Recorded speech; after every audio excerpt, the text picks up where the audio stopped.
No, but a swap followed by a light Dead bomb. here. 4-man mosh pit followed by a tomb. Oh no! Oh, a huge light bomb coming in on the Genji, and that's a 5-man light bomb. They're gonna follow up, and they're gonna get 1, 2, 3 kills. And it's gonna be everybody dying. Oh my God! When does this happen? Everybody's dead. G'day. I hope, I pray that the sound is working here, because in all honesty, I checked it just before. Fingers crossed, it is gonna work. So I am actually like just sitting here going, shit, just sweating a bit, like slowly, just checking a few things, going praying that this works. I don't know if anyone's here and can confirm it. I don't want to cast myself, which is always the bigger concern. So I'm just going to mute this channel very quickly and just listen back to myself praying, hoping that it works out. So just give me a moment, everyone.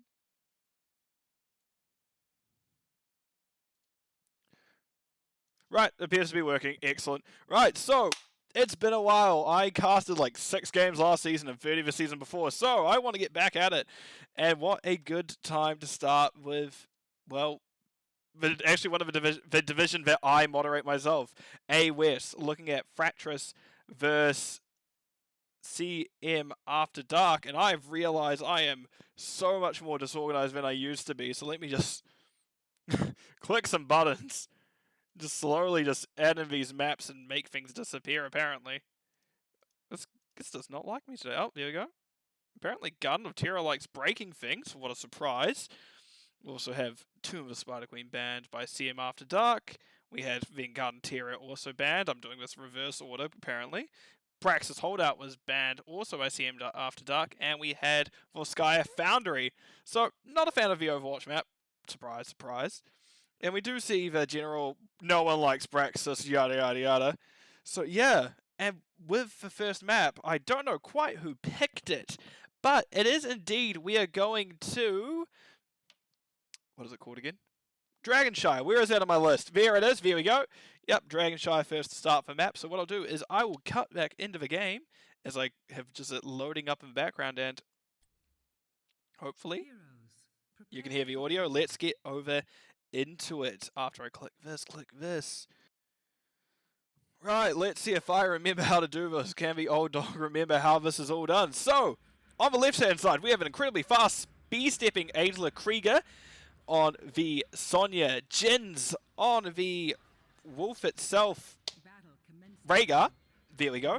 RDG Mexican 96 on the Hanzo. FNX Camus on the Diablo. And RDG Kronos on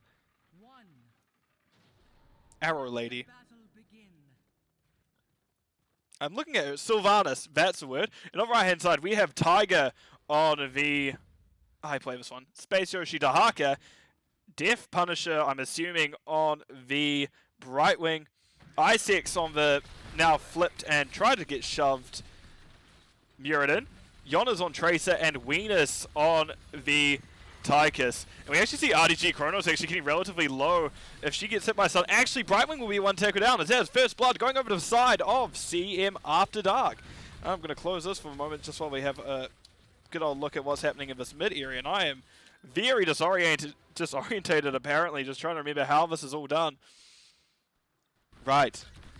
Isex does get jumped onto by FNX Camus. Does not quite get taken down. Yona's actually getting very aggressive. This is actually a very aggressive dive comp that we are now starting to see already from the side of, or pseudo dive I should say, from the side of CM After Dark, as you have both Yonas and Isex both able to get very much on someone. Weenus can get on someone with his running gun, I believe it's called for Tychus. Let's see if I remember this button. 7. Yes. Yeah, running gun for Tychus. As well as Brightwing will eventually have Blink Heal to also stay on top of people, so that'll be interesting to see where it goes. And for the left team, we do have a kind of more standard, I'm going to brawl, you're not going to like it comp. I imagine that Hanzo will be a bit deadly when we start getting onto here. Scatters will be painful, Vision's very good for not wanting to face check. But RDG Mexican also doesn't quite want to be alone. Also, we do see that Dahaka's in a bit of trouble now. Gets the tongue onto Sonya. Is going to hold there for a little bit. Will he hold there for long enough? Yes, he will. That's a very quick Dragon Knight for CM After Dark. And we see Tracer getting it. Now, Tracer is probably actually, albeit while she's like, she doesn't have great wave clear. Why is she in mid? She's very quick on rotations. If you have a Tracer in here, it's 2 blinks to get through this area. Not that dangerous. Anyway, I'm getting a bit distracted. Let's just move back down here and just show the action. You know, everyone loves the action. As you see phase shift coming out on ICX, as ICX is getting very low. Keep in mind about Tracer. Tracer actually was quite low when she went into the spec, but she is full now. Tracer's small health pool does regen pretty quick. I'm going to open up talents just to make sure about a few things. Good, she didn't choose the banned stuff. Excellent. Jonas is trying their best to escape. Does actually manage to squeeze on out, but won't go down, fortunately. And that was half a keep already over to the side of CM After Dark. Like, sure, it isn't a whole keep, so you can't, like, go, woo, look at us. But it's still a lot of pressure early on. Because now you have that whole front wall open. You have to run further to be able to escape. And as much as people hate to admit it, forts aren't that scary. Sorry to break it to you. Like, sure, the minus armor is a problem, but fort diving is not really a problem. It was when they first released that, whatever they call it, what do they call the Nexus anomalies, when they first introduced the call for help anomaly where, well, the forts and the towers would target you, making pushing much harder. But now you see, they took that away from the towers, they took a lot of damage out of a fort, and it's just, you can get away with a lot more now. Level 7 talents coming through pretty evenly for both sides. Red team maybe a little bit earlier because they all picked their talents by the time that first one, blue picked the other. And now Diablo is in a bit of an awkward spot, not the worst. Venus does use that minigun to break it down, getting that trait out early. As you see him going down, RDG Mexican does jump over the wall, able to escape pain, but it is not his time to die this time. Right, I haven't actually touched on talents yet, so I'm actually going to look into those while we're here. I have them just floating at bottom of the screen. Now we're kind of in a lull. We do see, in terms of stacking, because I know everyone loves stacking quests, actually Redemption Hanzo.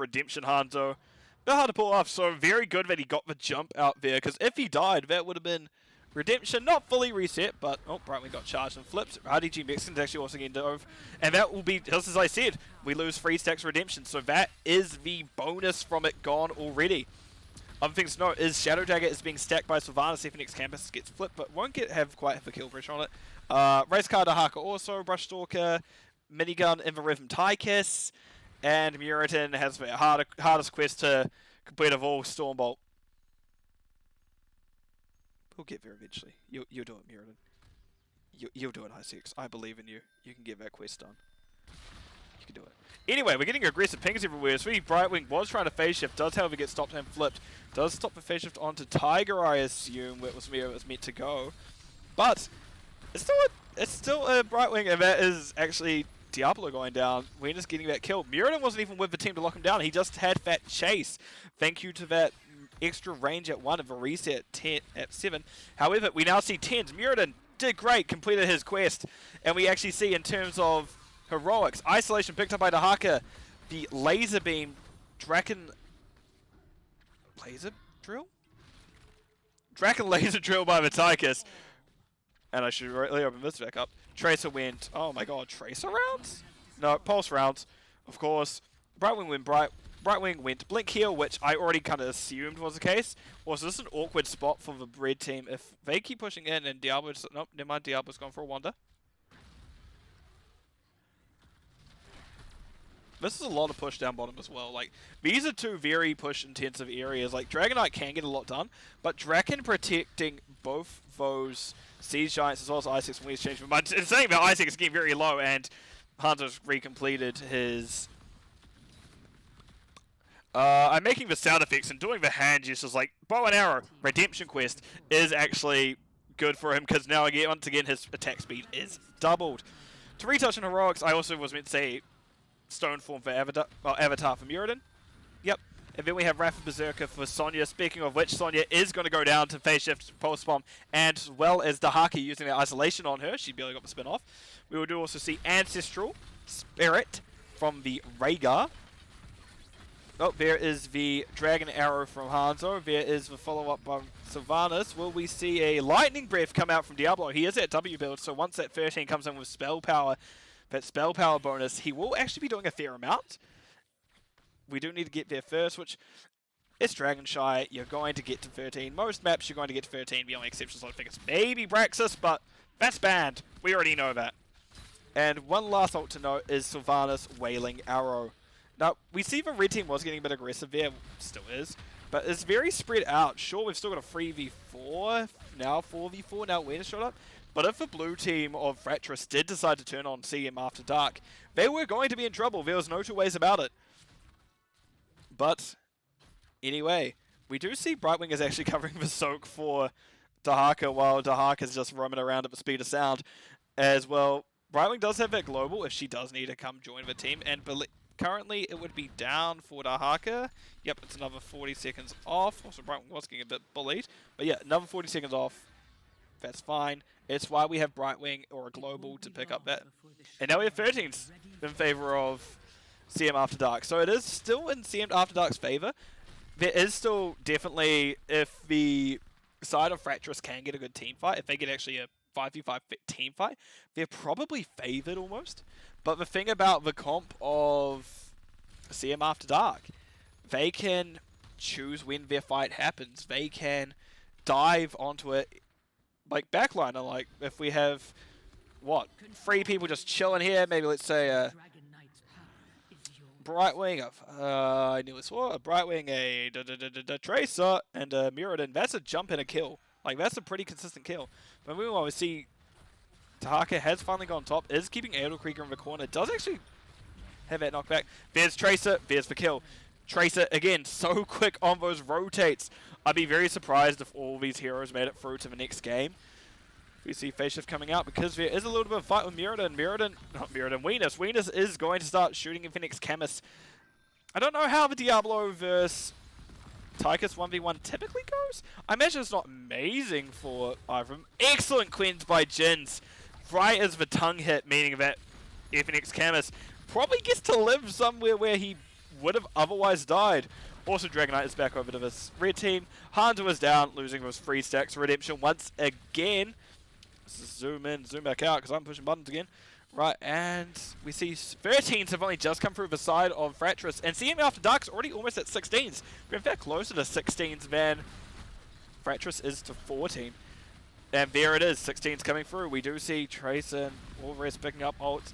And this is actually where Muradin is actually getting pretty strong here. Most of these have reasonable damage spikes here. Nothing amazing, nothing like earth-shattering like a fucking Beyblade, man, Protoss. Zeratul gets very strong at 16. I know Tracer does get pretty strong here, as well as Brightwing with her minus armor and polymorph. Everything else is very much extra engaged survivability, but that is that talent that they just need to kind of get through. However, they're taking way too much damage. They're backing out, while Sonya all the while wasn't there. They're trying to catch up that soak, but CM After Dark has a win condition open now. They have this middle bit open. And that is going to be a lot for the blue team to deal with. As you see, Fratres is very hesitant to step on their own camp. I'm also just going to bring up some of the stats around the corner, so if you are interested, they are there, like we can see. Sonya is trying their best on Siege. She is doing a lot of soak for the team, I believe. I can check this one.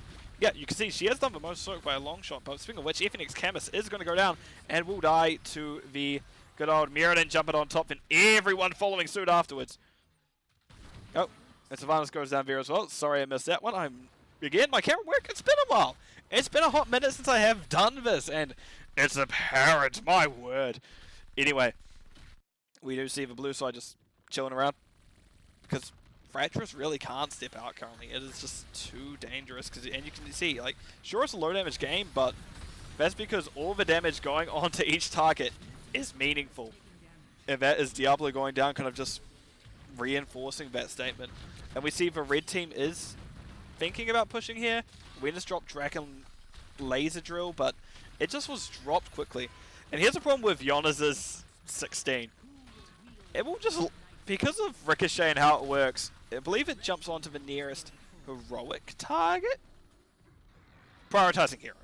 So that means when she's standing next to a building and there's a Fratres team member near it, it's just going to bounce onto them and then, oh no, she's being targeted again. What a problem. And you see here, just red team of CM After Dark is deciding to run the map. Brightwing has phase shift up, hopefully. That's not it. That's not it. Yeah, Brightwing had phase shift up, so the team was pretty safe here. Oh my gosh, I just saw the team say CC'd. Muradin's doing work on CCing them. Saying Raycart, look at 3,000! But that's because Totem does a lot. And oh, Brightwing manages to stop Scatter with her own body, does escape. Keep in mind, there is currently a bug where Brightwing can't blink to vehicles. It's, well, she can, but it's not supposed to heal them, so there's that issue. Jins gets booted, probably not best idea because they were already relatively low. Does mean Sylvanas dies, however, but they didn't have Ancestral up, so questionable. Adelkrieger is going in. Adlerkrieger, I'm not quite sure. Goes in, doesn't quite make it out, however. And that is 2 down for the side of Fratres, and a 3rd booted back to core. Are we going to get an end call here? It will be if Diablo dies, very likely. Speaking of it, there he goes, and that, yep, that is the core.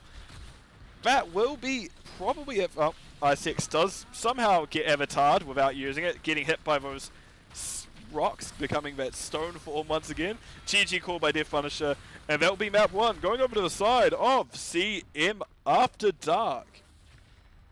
Right, before I forget how this works, I always forget how it works because everyone's going to go, oh no, disconnecting. I'm going to swap it on over to my game summary screen because, oh my god, I'm remembering how this works. I need to get rid of chat during games. I'm going to do that at a break.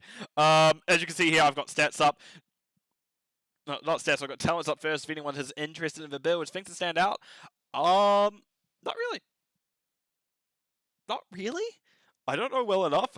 Interesting that we see the spray and pray armor piercing rounds. It's been a while since you've seen that.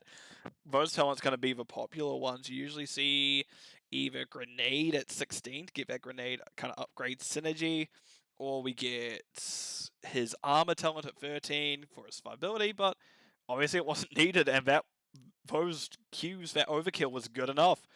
Tyson Killer on Hanzo. That Muradin was doing a lot. That's reasonable. Full totem build Rhaegar. Yeah, like, it's all makes sense.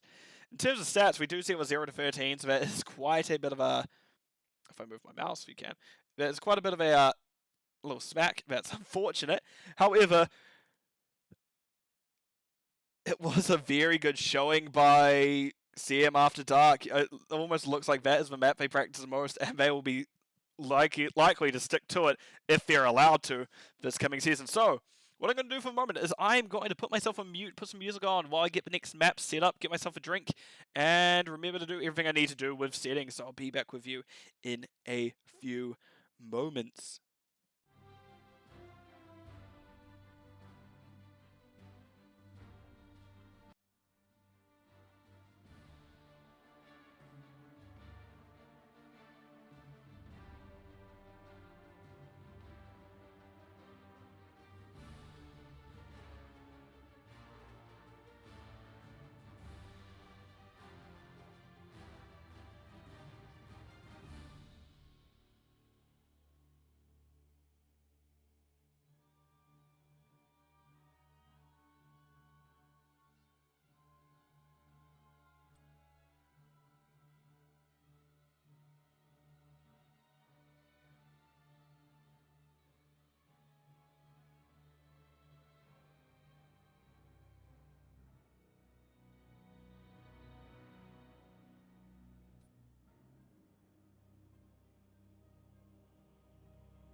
Well, I am back with map 2 going to Infernal Shrines after we saw a Dragonshire win for CM After Dark. I'd like to see how Fratres can reinvigorate themselves and going back for this map to make it a good round 3, or whether we'll see a 2-0 from CM After Dark. Either way, map is now loaded, so let me jump on over to that screen once I remember how to alt-tab properly.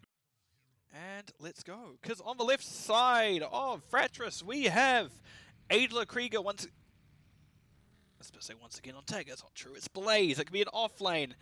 We don't know. RDG Kronos is on Gul'dan. Good wave clear for this. Good shrine clear for this map. RDG Mexican is on a man spinning a lot. Tychus. FNX Camus is on the Varian, likely to be taunt, but you can always see a smash variant for his tank. That'd be fun. And Jins is on the right wing. And on the left-hand side, we have Death Punisher on the Stukov, Venus on the Gazlo. Interesting. I6 on the Joanna. Tiger on Sonya. And Yona's on the Junkrat. We're getting some good luck. Have fun. Always love that. It's interesting to see double bruiser, like, this is a lot of point control by the side of CM After Dark. If they're able to get themselves onto the objective early, they will not be dislodged very easy. However, and then Yonas is also quite good for that. We got Yonas on the Junkrat for clear. We have, and Sonya is probably their main 2 clearers. Stukov can, Summits can do it, but it's not amazing. But we do have very heavy frontline. On the other hand, we have RDG Kronos and RDG Mexican, which I realize now that saying it out loud. I don't actually remember one of these being in the other game. Are both on characters that can do very well into heavier front lines, especially Tychus. Tychus can shred it. And then we see Tiger and Adler Krieger getting that side soak, getting some double soak going. We do see the red team has kind of sussed out that Fratres is actually stepping on the objective. Kronos is getting relatively low, and we do see I6 now stepping on. Does get a slow onto Jin. And we do actually see that the fight currently is in favor of CM After Dark. However, Adler Krieger is now here. I6 realizing this is not a position they want to be in. Venus goes low. Venus is actually the first one to die, so we get a nice... I guess that's a bit nice for Fratres. After they were the first death last game, we now see going the other way, and I6 is soon to follow. And we do see now the blue team is deciding to do their own camp. I would have actually liked to see an aggressive play here. Joanna's down for 10 seconds. They have alright clear for it. It's not amazing. I guess Gul'dan would make it much better, but it's alright clear. Actually a level 4 advantage coming through the side of Fratres, so we have it the other way around now. Fratres is having the talent advantage over CM. CM only just getting their 4s now. They haven't even gone their siege camp yet, and we see that the blue team is considering stepping on. Brightwing does check it with a Q, but doesn't really matter too much. Death Punisher in an awkward situation does actually hit FNX Camus, which is probably the most important one. If you can just get on top of him and has a mana for a taunt, that would have been a dead Death Punisher. A dead Punisher, if you will. Speaking of Punishers, there is the first shrine being caught as we have an Arcane Shrine in the top lane. So not quite as important to get these camps. This means if it was one of the either mid or bottom in particular, these camps get a lot of value, but the teams will still do it. It's still good to have that extra experience and that extra bit of push and vision in the lane. To look at just quests here for a brief moment, because everyone loves quests, we have Corruption Build Gul'dan, so there's the good old tried and true classic. We have Varian getting through his Q quest pretty well. That extra slow once it gets done is actually a lot. And the only other quest we have on the field, because Tychus didn't go in the rhythm, coward. No, I just haven't spent a talent. But we have Subdue from Joanna, which isn't the easiest to hit, especially on severe comp, which is a lot of free ranged, as opposed to free bruiser, free frontline we see from CM. It's be interesting to see where we goes. I imagine it may get complete because I'm actually seeing a bit of a wombo now of we get leap or specifically. I love Blaze mechanics. But specifically, Gravo Leap is something that could happen. Tiger getting very low, however, silence from Death Punisher, keeping it so Varian can't get away with too much. And yeah, we're getting the classic Gul'dan build by the looks of it, and actually Tychus is going grenade build, so that extra camp, right? So we actually have a lot of poke and pressure for the objective by both teams.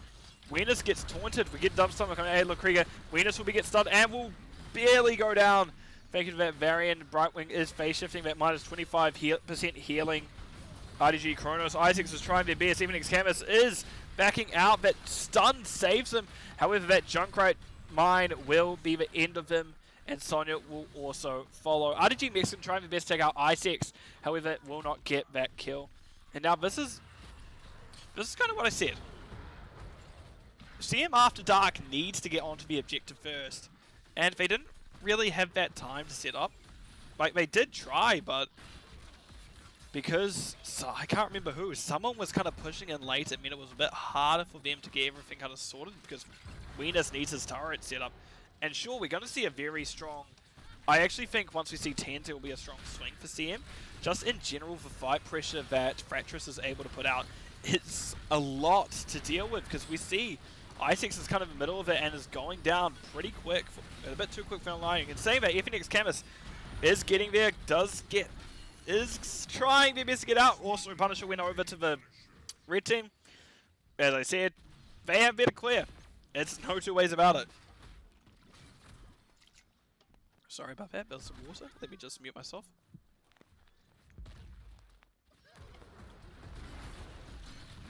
I've been just failed to mute myself entirely. I'm so sorry, everyone. I need to remember I'm on a different setup than I'm used to because things change. Anyway, Varian went down, Punisher got the jump, then there's a follow-up. Yeah, it happens. And actually that means now CM After Dark's in the lead and actually will be the first to the next talent, which wasn't needed to swing for them this game. Ooh, Brightwing getting relatively low. RDG Mexican following up on Isaacs. Isaacs is actually in a spot of bother. Will the Punisher get one more jump? No, it will not. It was getting close, but not quite there.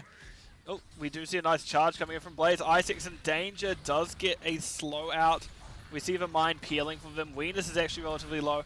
Jonas may have left that mine a bit too late, as that will be Venus going down. As Fratres managed to find their third kill onto him, I believe. Yes, third kill onto Venus. That is unfortunate. However, this game is really I think it's really anyone's game still. As sure, as I said, blue team actually has better fight, but during objectives, the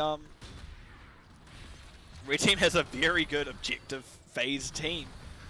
And we actually do see heroics are picked up by both teams. We'll see it to see how this goes. As Riptide comes out first, does manage to get RDG Mexican, and Jin's really low. We're trying to see a peel. Bunker comes out. Venus is stepping on a point. We may see Black Hole coming out. Does get double stun. There is a leap. There's a silence. That's the combo I was talking about, as that is a nice double kill over the side of CM After Dark, and they only lost Joe in the process. So 2 for 1. It is alright at this stage for that. It's actually good at this stage of the game. You're even. You're relatively even talents. Tiger is trying their best. Does need to back out. RDG Mexican going for the kill. Does hit the grenade, but it will not take out that. Okay. It will not take out that. Oh my gosh. They're just there. This can go interestingly. We see warning pings come out. RDG Mexican's wanting a part of it. Death Punisher does push him away. They need to get this done now, however, because blue team is just around the corner. Venus doesn't, well, not Venus. FNX Camus doesn't quite get onto it. Blaze gets a nice double stun from behind. We do see the Odin getting pushed as well. I'm going to have to zoom out. Death Punisher going low. Isaacs does get the stun out. Death Punisher trying their best. And actually there'll be a double kill now over the side of Fratres, followed up by Gul'dan's Corruption Quest being finished. Nice. And that is an excellent turnaround from what was not a good fight last time. As we do see, I'm actually talents open. What am I doing? I've actually seen what the talents are. We have massive shove from Stukov. Blessed shield from Joanna. Gravo Bomb. 3000 from Gazlo. Riptide from Junkrat, and Sonya has leap. Yeah. This is danger. This is a good combo. However, that last fight we saw, well, Varian has his heroic at 10, at 4. We all knew it was going to be taunt. I was just hopeful it was going to be smash. We also saw Odin come out. Now Odin getting a nice double kill in the back line. Haunt? Horrify? It's just Horrify. Yep. Haunt is level 20. Horrify is level 10. Blinking from Brightwing. We are not surprised. And Bunker from Blaze, which I think is a good talent. People who I play with sometimes say it isn't, and then I tell them they're wrong. And we actually see Oh, we see Shield Breaker from Varian coming out. That's going to be massive going into the Joanna because Joanna pops Iron Skin. You see the Shield Breaker going down. That is a nice double stun. That is a good double stun.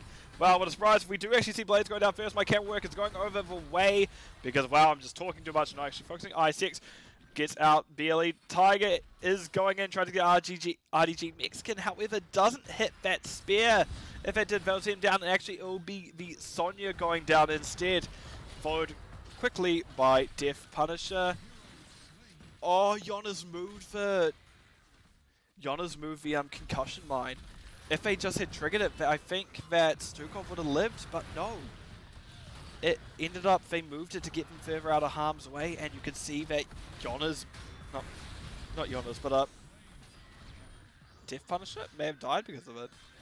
And we do now see that the red team has swung the pendulum back in their favor again.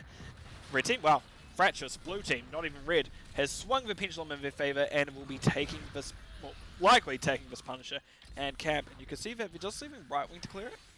So I actually like this play. They're slow clearing this objective as it means they are able to get now macro pressure. Speaking of macro pressure, that camp nearly took out top. Tiger is having to clear it, and we do see the team, Yonas and Death Punisher, getting their own one out. So hopefully we see a top fort taken out. I was too busy talking about macro. Okay, Weenus died. I feel like Weenus is getting picked on this game, I'm going to be honest. I feel like they played against his Tigers last game, went, man, that guy bullied us, let's just get him out of here. And Weenus is just dying, which is really unfortunate. Because it is a big piece of their combo. Gravo is a massive thing. We do see Horrify coming out. Actually, Joanna barely gets out Iron Skin off in time between the Punisher stun and the Horrify. She manages to smash the D key. Just going, please don't let it in like this. As you see, she manages to hold on. Punisher now gets a good double. There is no follow-up this time. The team is too far away. Team of Fratres is too far away to follow up on ICX, and Yona's getting stunned, so they're going to just take their time. Which they don't need to really rush in. They can just pepper down this fort. It would have been maybe interesting to see Odin pop so they can take it down, definitely, but all in all, this is now a fort where you can rush it and it's going to go down.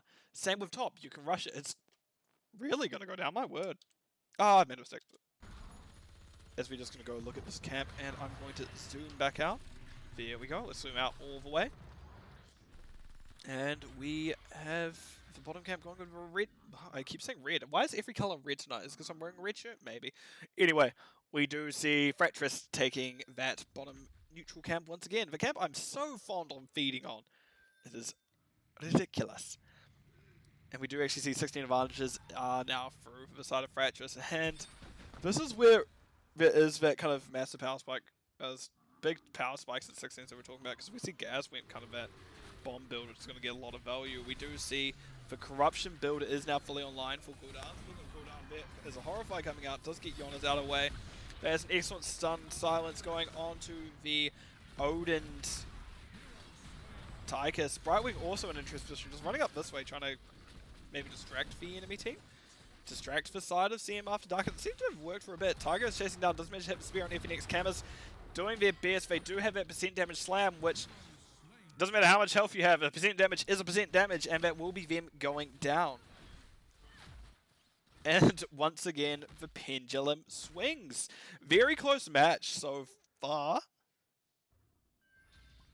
20s can change everything, bro. The next objective can change everything. Next objective's mid. Okay, in saying that, next objective's mid. It's going to get to a 4 and a keep either way. Which, yes, it can if you get a full 5, but if you get a full 5, you're probably just either, if you're Fratres just running it down here, or CM just running it up here. I do like this aggressive play, as we do see Taunt Variant is down for another 5 seconds, so they won't be there for another 15-20 seconds. Weenus manages to find RDG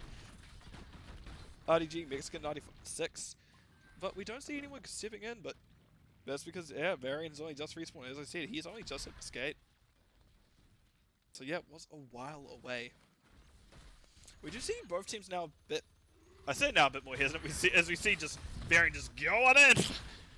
And we do see now that Red Team is just starting to chase him down. If Chemist does get hit by that shield. Leap comes out from Tiger. Now we do see once again a kill coming out of both sides, as that is the kitchen sink thrown, and 2 will go down. We saw Shield, we saw Riptide, we saw Gravo, we saw Leap. It was a R button Fiesta, provided they both use their R buttons as their major key. And now we do see that CM After Dark is wanting to push us in, and we're just getting that poke war going at it, going, oh yeah, sure, why not? Let's take that building, yeah. But no, they decided to play it safe for a moment. And they are going to get Punisher while Sonya gets that bottom camp. I'm doing up my hair, so that's why my camera works a bit shoddy.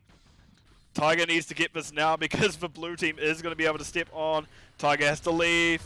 Will Tiger die? Yep, that corruption hit enough, and that will actually be Blaze stealing his cooldown's kill. And we can see that the blue team has called, yeah, let's go. Let's just go take that building. Yeah, let's open it up. Let's just, yeah, there it goes. Yeah, it's gone. I don't think that they're going to end. They're going to at least scare Red Team into coming back. No, they are. They have called end. They have called, let's hit this core. As we see, the Red Team is backing, but it may be too late. As that's already at 60%. Adler Krieger does get that double stun as the team has to move faster. Isaacs does the shield off the minion. We do see them trying to take down all 3 members. RDG Mexican does actually dash in, and that will be game. Going over to the side of Fratres. CM After Dark, not quite respecting them going past and just hitting that core. Left it a bit too late. Anyway, let me just change it over to my game summary screen as I click this button and this button, and hope I have everything right. I still need to mute chat. I have at least just made it so people can't whisper me. No, I'm sorry if you want my attention. Anyway, much closer in stats, we do actually see that, yeah, it did go both ways. Sure, it was so much more even the last game.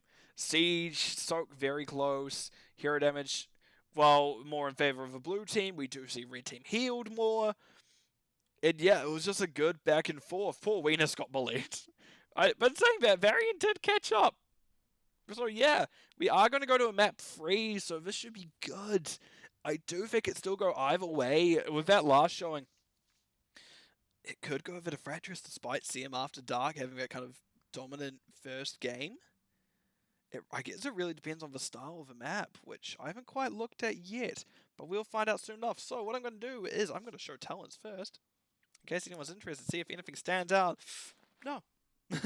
Again, it's a no-ish. Spell armor from Gul'dan. I guess fake trust for healer. Fair. Bigger they are. Isaacs didn't quite finish off a quest, but as I said, it's a very hard one to finish off.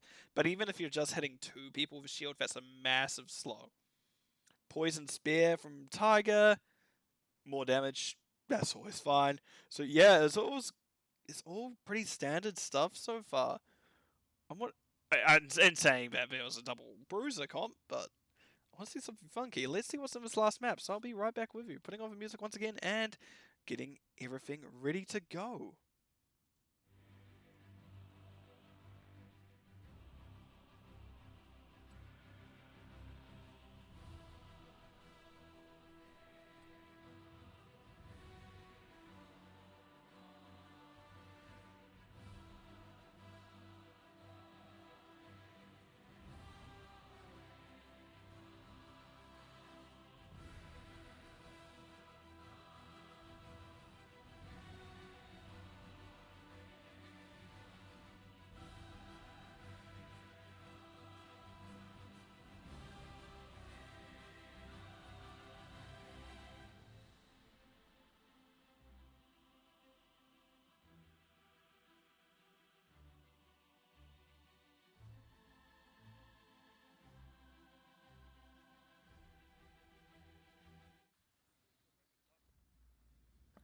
I'm forgetting how my controls work. We have shorter break. As you can see here, prepare yourself for Battle Heroes. As our last map is Towers of Doom, so let me swap it on over. And actually, I'm going to start with the side of CM After Dark this time, as we have Yonas on Hanzo, Tiger once again on Dahaka, Isaacs on the new break. I kind of did a barrow motion. Venus is on Lee Ming. I haven't seen Venus on Lee Ming before. This will be interesting. And we have Death Punisher on the Anduin. And on the left-hand side, we have Adler Krieger on the Malphite. There's some... Oh. Jin's on... Okay. I'm going to get into that after this. We have Jin's on Ufa, RDG Kronos on the Ana. So we have a nice double support comp. FNX Camus on the... Another Hammerman, Mirrodin. And we have a hyper carry Tychus, I guess. Excellent tongue coming out from Tiger as that will be Malphite going down. That drag was the killing blow. Tychus lost a third of himself and half himself, third of himself, quarter of himself. Jin's also losing that much as we do have a back and forth. Anyway, now I'm going to talk about my bias towards Fratres because they're playing Ufa. No, but Ufa's my favorite hero. I love the man. I mained him for a while. I still main him. I love him. I kind of look like him, but that's beside the point. More like the Lumberjack skin Ufa than the Paladin Ufa skin, but you know, it's just like that sometimes. Oh, I love Ufa. But yeah, double support comp should be very interesting with the Tigers. Tigers is not one of the first things that come to mind when you think about double support comps or hyper carry comps. You expect to see things such as Vala. Vala's the very first one that comes to mind. Orthia is another one that kind of comes to mind. Zoltan? Hanzo? Yeah, like... But I'm assuming there are bans, of course, and Vala may have been banned. Like, a few of these heroes may have been banned, but RG Mexican did actually do very well in that Tychus last game, so it'll be interesting to see how they do this one. We'll see them running it down, but not quite getting the value they required. Anyway, I'm going to open this up as we're going to see what's happening. As the Ufa goes that single target healing Silver Touch, which is going to help their mana issues drastically. FNX Camus does have to jump out, does get dove onto a little bit by Ice X. As well as we see in other quests, Brush Stalker, Hanzo's Redemption. It's actually seeing 2 Redemption games this game, so it's interesting to see that come out, especially because you don't typically see it. Redemption Hanzo is also a great example of what would be a good hyper carry. Just pew, pew, pew, pew, pew, and every now and again you drop in like another arrow or a scatter, provide you're right with them. Like, hopefully Yona's is, because I'm garbage at most of it. We already see 4s coming through from the teams. As this is like one of those maps where you see the offlaner's main goal is get that soak. Yeah! And here we see Adler Krieger is just going to be zoned out. They can't get that soak. Interesting that we don't see on a pale horse for this map, because Malphite is kind of known typically for their kind of the speed that they can do things. So I'm going to go back down here where it's far. Sorry, I'll go back down to the fighting. But we typically see Malphite going on a pale horse, because that means he can rotate so quickly between the lanes, which against Tiger on that enhanced agility to Haka will be very important coming into the late game. Is Hanzo considering stalling out that top? No, he's not. But no, we do see there is going to be a fight breaking down here. As I'm going to close this as Jins decides to step on first. No? Oh, Winners gets a great just hit. I'm concerned about... I'll discuss it after this, because we'll just watch this first. As we do see a nice stun coming up from Jins. Not quite hammer hitting close, but Tiger is actually in a lot of danger. Yona's separated from the team, but it's turned around FNX Camus. FNX Camus does get stunned. That is actually the Yona's going down first. Is that first one? No. It's Yona's going down as the only casualty in this fight. And now we see the blue team is trying to push in. Those sappers trying to push in. RDG Mexican getting very aggressive compared to the rest of his team. Tychus, calm down. You are behind. Like, I know you have double support and a Mirrodin there, but that's still a lot of damage to run into, bud. Li Ming can just kind of one-shot you if she so desires. In saying that, Ufa does very well stopping that, but it's a move for bias again. Just let it be for a bit. But yeah, what I was going to say before is I'm kind of concerned about the disconnect there could potentially be between Anubarak and the rest of their team. Is sure, like, Anubarak is great engage and can use it at the greatest escape, but I don't know how well the red team will be able to follow up on it. That's my major concern here. So I can see there is a burrow by Isex that they can do. But we don't know if red team will be able to fully follow up, because Hans wasn't exactly mobile, and depending on their kind of health totals, Venus doesn't necessarily want to go in, and by the looks of it, Venus won't be wanting to go in, because he's not Calamity, he is indeed Orb build. Just gonna let that one sit. He's just all build. Anyway, we also another quest to pick up that I haven't really seen often because some people say it's a trap talent. Excellent stuff by i6 actually as they aren't able to get out. Anduin does use pull, doesn't quite get the heal off, starts healing himself but decides to cancel. What I was going to say is i6 has actually gone that piercing light, which into this kind of comp where you have two bearded hammer wielding men run at you, it's going to be pretty good at keeping them at bay. I know if you ask some people in the NGS realm or in the Heroes of the Storm esports realm, they're going to go, bad talent. Good blink by Weenus dodging that. Death Punisher gets jumped on, and that will actually be Anduin now out of position, as he will go down to this damage coming out of the blue team. Good Mirrodin hammer does have to jump out. Malfail goes in. Jins hits the hammer, as we just do see a lot of cooldowns being used, but despite blue's work, there isn't the damage currently. I do imagine that will be changing at 10. Good Quins coming out from Uther, as we do see that there's still this fight going out. i6 getting very low. As we said, like a disconnect between i6 and the rest of the team. There's Hanzo going down actually in the backline as Tychus decided to kind of go around everyone, just kind of like pew pew pew pew pew pew pew pew pew. And Big Var getting down. Grenade finishes the kill. That is a general consensus of how grenade build works. Big Var, grenade. Big Var, grenade. Bigger R, big grenade, etc. etc. And we now do see heroic talents coming in for the side of Fratres. We do see Commandeer Odin from Tychus, Avatar from Mirrodin, Nano Boost from Ana. Oh, they're not what I thought. Okay, a Nano Boost from Ana, so probably on the Mirrodin, not Mirrodin, on the Tychus, because Odin do more button pushes, do more damage, etc, etc. D-Shield from Uther, good talent general.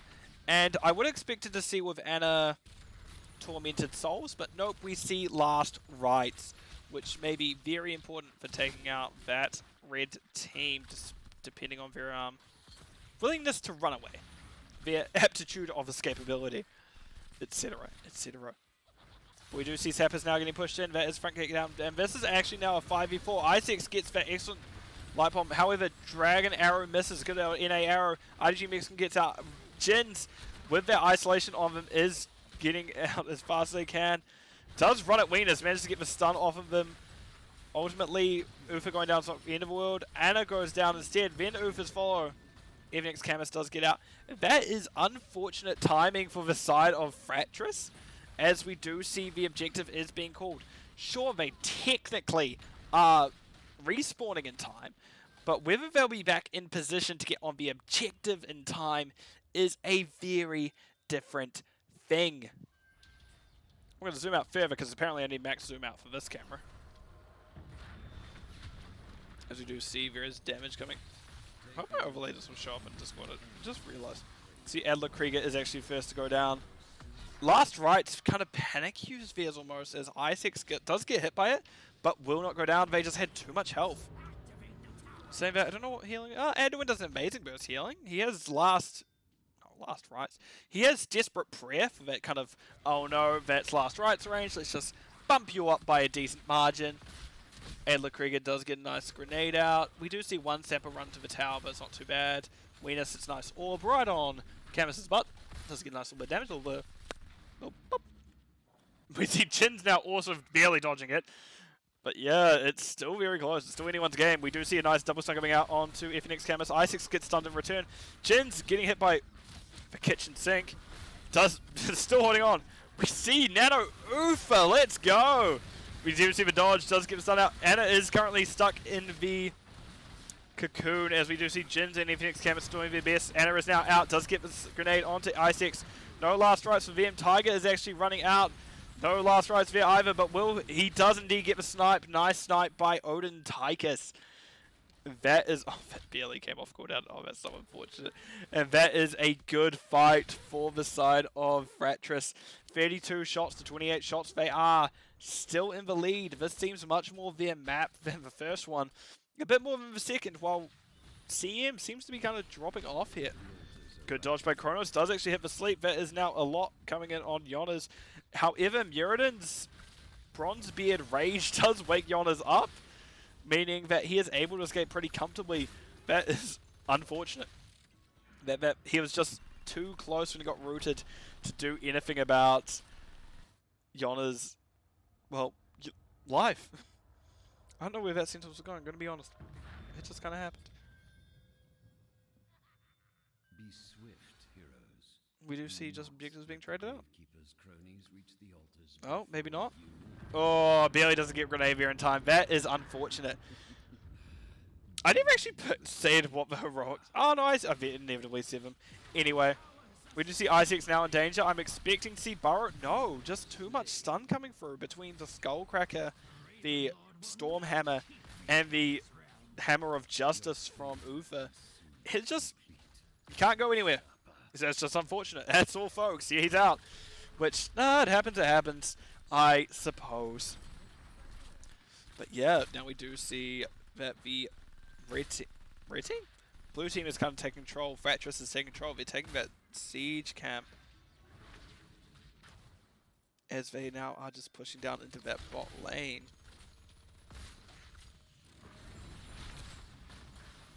We do see Death Punisher does get knocked out. Odin is dropped. We're getting a far more aggressive Odin this game than last, like I said in the last one. I'm surprised that Fratres didn't use it to get that fort, but now we do, because these fort/keeps, whatever you want to call them, are far more important. And now we see 13s, 16s coming through for Fratres as we're getting those big power spikes. Once again, we're getting that main Q build from Malthael. We do see... Come on, do it. Do it. Make my day. Do it. Do it. Do it. Good. Benediction from Uther.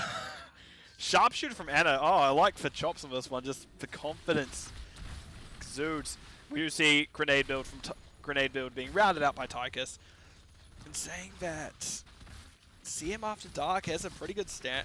Is still pretty close to 16, so they may hopefully squeeze it out. But it's a bit hard to say up until, well, it'll be a bit hard to say until anything happens. Because, yeah, we do see now Tychus is down here. We do see Malthael on Bears, and we do see Tiger getting Bears. That's just a trade for top.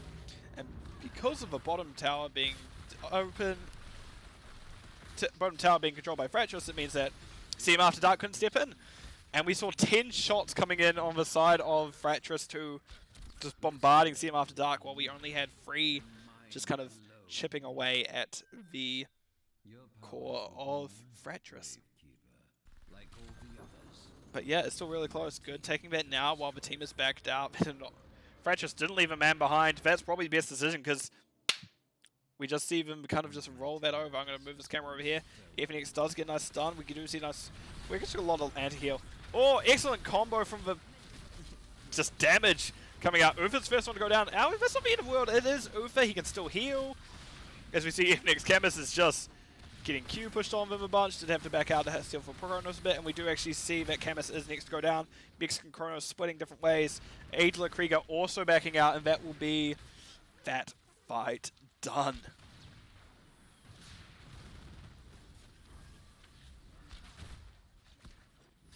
Right. Now we do see the red team is pushing into that bottom tower. We very much see him after Dark win. That's not fair. We won our one. And the team who was in the lead in terms of experience, Fratres, is now falling a little bit behind. Not by much, but a little bit. As the 16's coming through from the red side. Venus is getting very squishy. So I just realized Glass Cannon, Arcane Orb, but he's going to do a lot of damage. Would it be interesting to see how... Okay, we're getting aggressive pings. Hey, Uva? Yep. You getting ping, bud? Oh. That's unfortunate. That's very unfortunate for Tiger. Unfortunately, he does actually manage to get out. Gets the tongue onto Tiger because RG being hit by Lock. There is the D-Shield. Then come out. However, he's still got a lot to deal with. Dragon Arrow hits him right as D-Shield ends, and that will be the Tychus going down. Oh, buddy, that's hurts. Oh. But yeah, this is a West. This is getting up there in divisions. They are good players. They are all good players. And we do see now 10 shots coming in from the side of CM After Dark, and that very much evens things up as they're now pushing in middle. As I'm going to quickly go over here, do this, properties. Sorry about this. I know things are happening. I'm sorry. Hopefully it hasn't missed with that. It has. Oh no, I've made a mistake. Give me a moment. Let's just check on the boss because I don't know if anything happening, but of course I'm having little issues in the background. Has destroyed a fort.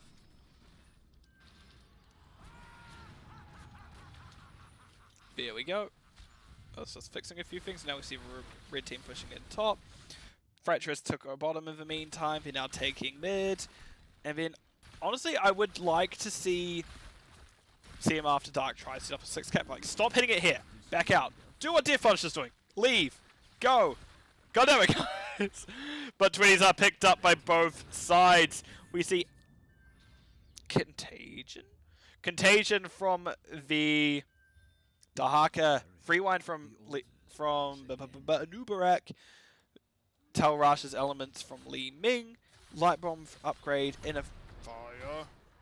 Yeah, Inner Fire from Anduin. And I can't remember what's called. I don't see it. Bullseye from Hanzo. Then we see No One Can Stop Death from Leoric. Redemption from Uther. Nanomove's upgrade from Ana. Rewrite from Muradin. And big red button from Tychus. We do see a lot of damage coming out. That is an excellent 3-man stun on both sides.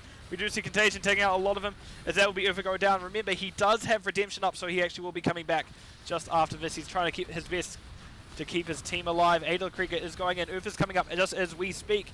Does get a nice heal coming out. That is Yona's going down to the last right. It's actually the last right's kill of the game. We do sound the R6 going in. Venus is actually getting so much chip damage, and Uther having dropped Benediction looks like it will be just for his extra healing at that point. As I just knocked something over and I don't know what's happening on my desk. Anyway, we do see our DG Kronos is trying to get it. They actually managed to get the channel. That's only 3 shots, however, as we are now at a tied game. Even kill, basically even kills, even core.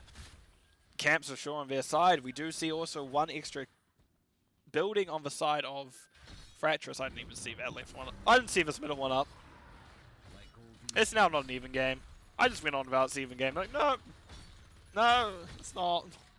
They just got that objective. In saying that, CM After Dark just need, in the current state of the game, it's not current state of the game. CM After Dark needs 3 objectives right now, and Fratres only needs 2. Provided Fratres need to get a fort back to do so, but they just need 2 if everything goes to plan. If everything goes to plan. I hope it does. It's been a very good series so far, and I'd like to see it come back after that one. But it could go any way. That is a great thing about this game. It's why I like Towers of Doom. It can go any way. I hate playing it, but I love casting it, because I'm like, it's an L butter every time. Good old barn burner. Anyway, we do see them running against each other once again. As we do see the red team is trying. As I said, CM After Dark know that if they can take away the extra power from the blue team, as well as they can, well, control that bottom lane, get that 1 extra fort, we'll keep at this point. That is 6 shots per. And we actually saw sappers being walked in. I didn't even realize that. So we're actually 8-8 apiece. 1 objective coming up. Boss not too long after. So this fight could be the decider. If enough of one team dies, it very much could be the decider. Oh, Camus using jump already. Red team just throwing every projectile into that bush, making sure no one's there. We see the red team is now playing very careful. Adler Krieger is wanting to see if they can sneak it. Getting zoned out by FNX Camus. Does borrow, does get hit by Li Ming.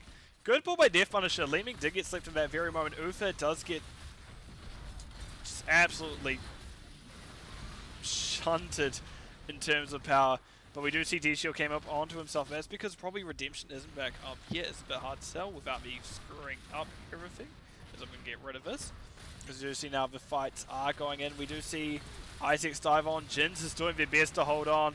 If he's coming, Jins very close. And Li Ming is just pushing that all. And Isaacs gets hit by the last rights, and that'll be them going down. Tiger now in an awkward, also an awkward position. Camus doesn't hit the stun, doesn't hit quite back up. Unfortunate, as that could have kind of rolled things through. That is free shots coming in for the side of Fratres. Boss is actually up in 16 seconds. This is tight. This is a tight one. Nice double stun coming out. There's a good dragon arrow as we do see everything going down. Tiger's actually very low and will be next go down. If Camus does have to use jump to survive, because even a stray leaving missile or a stray auto attack would have taken him down. And that's not quite what you want if you're Camus. It's not what you want if you're Fratres. But we are seeing everything is kind of going to their plan. Boss is called, and that will get him in just one shot away from winning, which is always a stressful situation if you're like, oh, we just need one, and then you just can't get that one. It will always just kind of haunt you, just going, oh, what if we turned over that one more keep? Oh, what if we did this? What if we did that? However, we are at that one core shot territory now. Let's see how this goes. As we do see the blue team is getting aggressive. They know all the red team isn't back yet. And they do have, well, essentially 15 seconds down until he can get back and fight. Because he has to respawn properly, and then he can burrow. It then takes time to burrow, etc., etc. And I know he's not Brush Stalker upgrade. I know he's not the 20 Apex Predator talent, so you can't quite just book it down there. Anyway, this is a do or die fight now for CM After Dark, and it very much could be for Fratres. It could be CM just landslides it, gets all 6 caps, or caps gets all 6. Either way, we get into the final. Could be the final fight. As Camus is getting very aggressive with Adler Krieger not too far behind him. Does it just for Anubrak so far. Kronos does get a nice sleep onto Tiger. Tiger getting antied for it. Not really a good time for anti. There's nothing really kind of needed there. Ufa needs to step down to help that. Camus is like, that is a good defend. It's actually, D-Shield was already used onto the Tigers by the looks of things. He thinks Camus is doing their best to get back in it. They're just letting their passive go off. Tiger low, Tiger down first. Yona's also getting relatively low. If next Camus backs out, RDG Kronos isn't in a safe spot. Wiener's trying their best to get to him, doesn't quite do it. Icex does get a stun off. RDG Kronos actually panics and kind of moves out of the way. However, Tigers has been just murdering it in the backline of Adler Krieger, as that is just Icex left. And GG called by Wieners, GG called by Adler Krieger, and that will be the game and series going over to Fratres. GG's called by both sides. What a match. Oh, that was good. Damn. Damn. Right, let me jump it over to the game summary screen and we can kind of see what happened in this game and, well, how we got here. As we can see, Malfoy did actually do a lot of siege. A lot of siege, yeah. Yeah, everyone can agree with that. Yep, siege, look at it, 30, so, wow. Dark, still pretty close on 26, 140 for Call OK Siege. Wieners kind of did pick up that other bit, but we do see RDG Mix did a lot as well. Like, it's all pretty close in terms of like damage as well. Wieners and Tigers not too far off each other. And we do see stunned. Can I still do that in the screen? No, I can't. I can't bring up stun timings of the screen and such. But yeah, very close game. Like, Anduin had to work for it, and just that last bit of damage with the Nano, with the Tychus, and with the Malfoy was a bit too much for just a single healer. Because you have to remember, double healer kept Fratres alive for both those maps. For all those fights, that Ufa and the Anna just doing so well in tandem. Ufa with burst protection, Anna with that sustain healing. Shifskis. And it let just the team of Fratres get away with what they need to. Right, I'm going to throw it over to the map screen so we can see kind of how the game went after all of that. Because we see here that my game is going to take its sweet time. There we go. We see on the screen that, well, CM After Dark had a very good first showing. It was pretty even throughout the second 2 rounds, and Fratres was actually able to take it after that kind of warm-up map, let's go with. That first map, meaning that they were just on the back foot, but they had they were very good to kind of get back in it, that they didn't give up. And that's incredibly important. And I'm actually very happy to see that they were not wanting to give up. They kept fighting, and they took it out in the end. So, without. So with that, saying that will be the end of my castings. Casting? I mean, my last cast for the evening. Was my only cast for the evening. But yeah, excellent from both sides. I hope to see both sides and cast both sides again later. I say later in the season because I know it is a double round robin Division A West, which means it is very much something that can happen. I don't know if I'll be one casting them by any means, but it is possible. So, knowing that, I have been your host, the Lime Bus. I'd like to thank everyone for watching, and have a good evening, good afternoon, good night, depending where you are in the world, and I will see you in the Nexus. Bye for now.